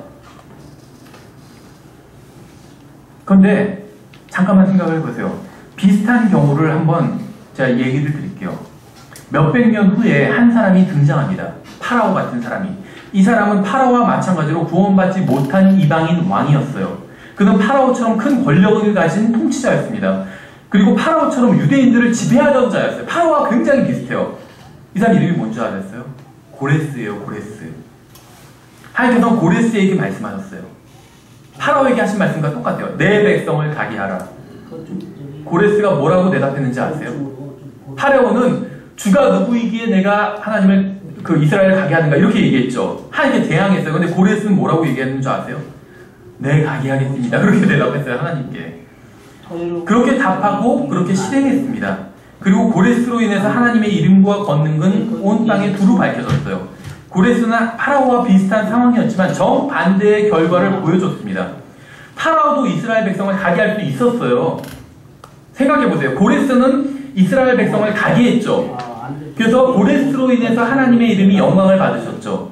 마찬가지라는 것이요. 파라오도 이스라엘 백성을 가게 하고 하나님께서 영광을 받으실 수 있었다는 것이죠. 파라오가 이스라엘 백성을 가게 하지 못하게 해야만 하나님께서 영광을 받으시는 것은 아니었다는 것입니다.